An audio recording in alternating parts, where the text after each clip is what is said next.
Nakita mo na ba ang mga bagay na dapat mong makita? Nagawa mo na ba ang mga bagay na dapat mong ginawa? Kalaga ng tali sa paa, imulat na ang iyong mga mata, kay sarap ng buhay. I'm Miu. I am 27. Yeah. I'm the youngest one in here. Lalo na't alam mo kung saan papunta. May mga taong bulag kahit dilat ang mata. May mga taong tinatalian sariling kamay at paa. Problema'y tinatalikdan, salamin sa mata'y hindi makita. Kay sarap ng umaga, lalo na kung ika'y gising. Tanghali maligaya kung ika'y may makakain. Ang gabi ay mapayapa, pagmahal sa buhay ay kapiling. Kay sarap ng buhay, lalo na't alam mo kung saan papunta. Gising na kaibigan ko, ganda ng buhay ay nasa sayo. Ang oras daw ay ginto, kinakalawang lang pag sinayang mo. Kailan ka pa magbabago? Kailan ka ba matututo? Ang lahat ng ilog sa dagat patungo kung saan ang isipan at mararating mo. Ay ganda ng buhay sa mundo. May mga taong bulag kahit dilat ang mata. May mga taong tinatalian sariling kamay at paa. Problema'y tinatalikdan, salamin sa mata'y hindi makita. Kay sarap ng umaga, lalo na kung ika'y gising. Tanghali maligaya kung ika'y may makakain. Ang gabi ay mapayapa, pagmahal sa buhay ay kapiling. Kay sarap ng buhay, lalo na't alam mo kung saan papunta. Kay sarap ng buhay, lalo na't alam mo kung saan papunta. Kay sarap ng buhay, lalo na't alam mo kung saan papunta. So it's really eye-opening for me because I've been to the Philippines many times, but this is the first time that I see the situation of the people here at the grassroots community. And I think their life are in a very hard condition, but they are very brave, and I'm sure that they can fight for it. And it shows their resilience that despite that difficulty in their life, they can still live with it. And I really respect and salute these people. So thank you very much. I'm really touched today.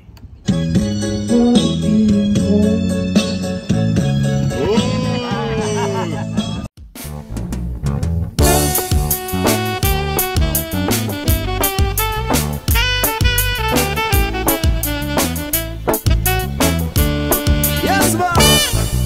Wala ka bang napapansin sa iyong mga kapaligiran?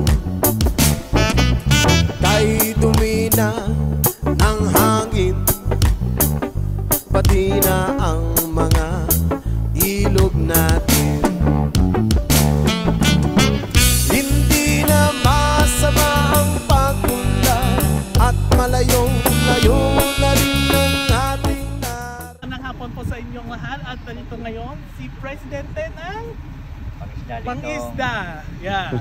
So, welcome. So, tanong ko lang po ano po nangyayari dito? Sa ngayon, ito nangyayari nito ay hindi alam ng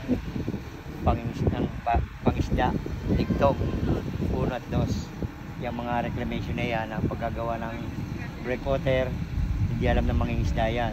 Ang nakakalam dyan ay ang gobyerno. Kaya kami mga maliliit na mga isda, wala kaming alam na kung yun ay makakabuti or makakasama sa atin. So, ano po yung apektado sa buhay ninyo at sa kabuhayan ninyo? Ang apektado niya sa kabuhayan namin ay katulad ng pagka sa tag-ulan ay bumabaha ng malaki. Dati maliit lang ang baha. Ngayon halos kamatay na ng mga maliliit na mga isda. So, sa tingin mo po, ano po dapat gawin natin para ayusin natin ang problema? Kailangan magkaisa lang ang mga maliliit na mga isda at ang buong bansa ng Pilipinas. Okay, so ano po yung suggestion ng pamahalaan? Ano po dapat gawin nila? Ang dapat gawin ng pamahalaan ng Pilipinas, tugunan ng pansin ang mga maliliit na mga isda at mga nagtatrabaho sa mga pabrika na magkaroon ng sariling bahay na katunayan na pinag-aari nila na kanila mismo na walang babayaran kahit 5. Okay, sige po. Maraming salamat po sa inyong information. Thank you. See you! Alright, thank you. Laban! Laban!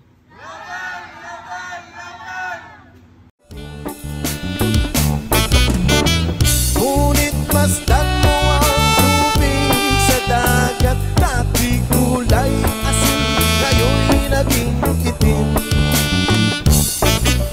Ang mga tubig ating kinalat sa hangin, sa langit. I think this field trip today makes us like empowering because we saw not even we saw the environment, we saw the leader, we saw the actors that fight for her lands, fight for her legacy, fight for her young generation after. I think it makes us more empowered. Yeah, and I believe that the power will make benefits, will take advantage in the after. But now I have to my feeling is about rethink that what they do now, what they should do now, and I think it's our task that we should rethink about that. Thank you. Wag na nating paabutin upang kung tayo'y pumanaw man sa riwang hangin, sa langit natin matitikman. Mayroon lang akong hinihiling sa aking pagpanaw, sana ay tagulan. Gitara ko ay aking dadalhin upang sa ulap na lang tayo magkantahan. Ang mga bata ngayon lang isinilang, may hangin pa kayang matitikman. May mga puno pa kaya silang aakyatin, may mga ilog pa. So we are in the Papal Market. It's a women-based organization, a market organization, which is completely handled by a group of women who are into the informal sector. They make this kind of what is this? This is a mat, I think. Yeah, they make this kind of stuff and they sell it, and it's a kind of like a women empowerment. What we see, the cases are same in India, as they have already stated. We also have our own Seva group, which is like Self-Employment Women Association, who are also engaged with the making of the stuffs which they can sell in the market. And I mean, it's a wholesale market, right? So the prices are also pretty low. So I would encourage everyone and anyone who is seeing this video to just like invest something or buy stuff from their grassroots level organizations, it will help to build the economy, and also I mean it will develop the informal women or sustainable organizations as well. I feel very happy looking at these women and how they are engaged with this. And this organization are not only about making this stuff. It's all about educating the teenage girls. It's all about the sexual violence. It's a fight against the government. So it's a protest and a rebellion organization as well.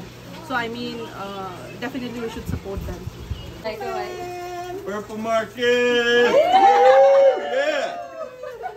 Kayang lalanguyan. Bakit di natin pag... We think about keeping farming activities inside the UP campus, for example, like for Quezon City, urban area like this. For me, maganda na masaya na mahirap kasi bilang isang farmer sa isang syudad ay malayong-malayo sa pagsasaka sa mga probinsya. Pero kahit ganon, nakakapagpatuloy kami since kasi mula pa noong sinauna, nandito na yung angkan ng mga magsasaka. So nagpapatuloy naman kami sa pagsasaka sa pamamaraan ng dati na hanggang ngayon naman ay ginagamit pa rin namin at sinusubukan din namin na tumanggap ng iba pang mga suggestion or kung papaano yung mga pagsasaka na mas maganda or mas mainam para sa aming mga magsasaka. Hello to everyone. I am so happy because I experienced few trips in 2 days, but many people in here in family and a lot of knowledge about the farmers in the Philippines. I hope farmers in here, government in the Philippines, and the support for the farmers in the future.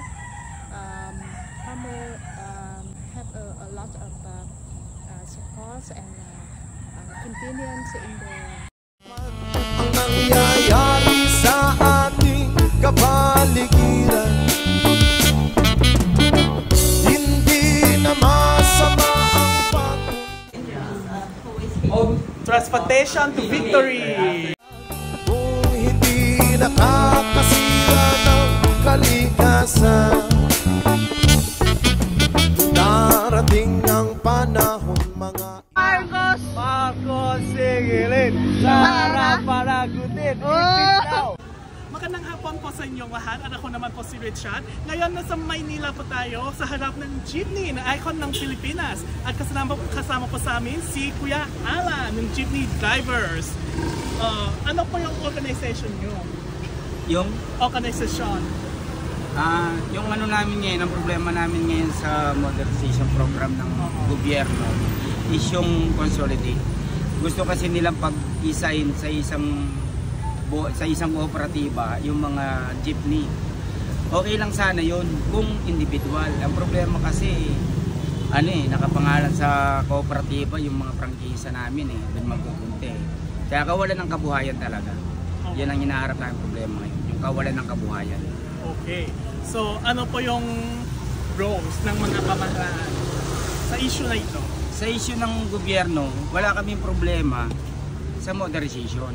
Kasi matagal na kami nagmo-modern Nagsimula sa 3 ng jeep naging 4 hanggang ngayon 12 na kami.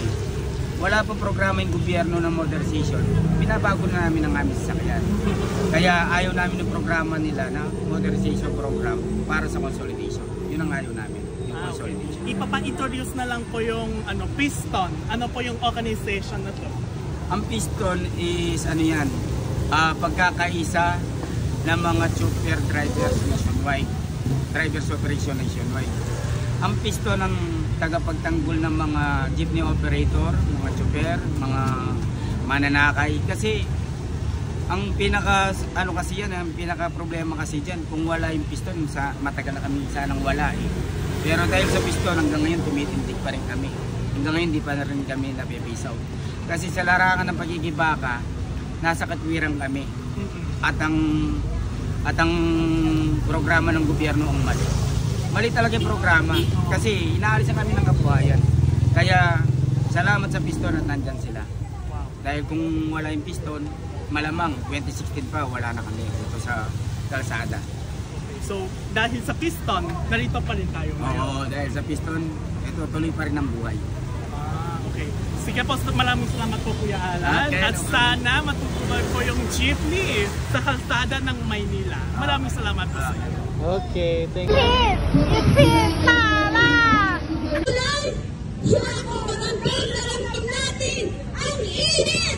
Real of Public Trust, nilustay ni Sara Duterte.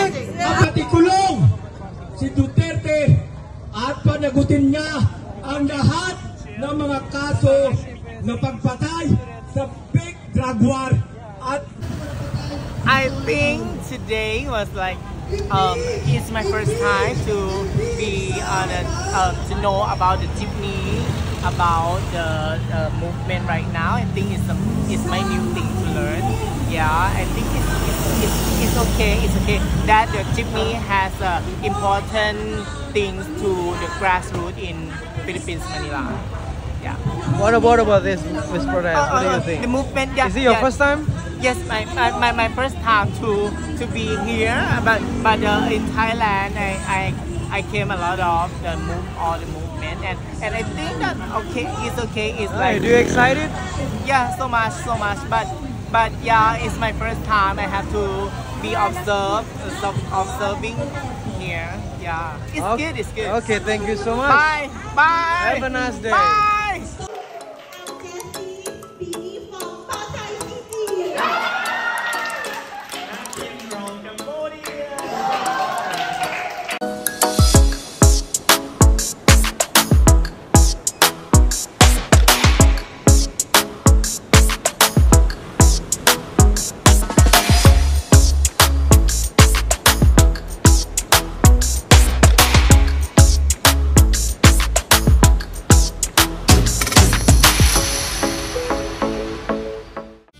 Darating ang panahon, mga ibong gala ay wala na madadapuan.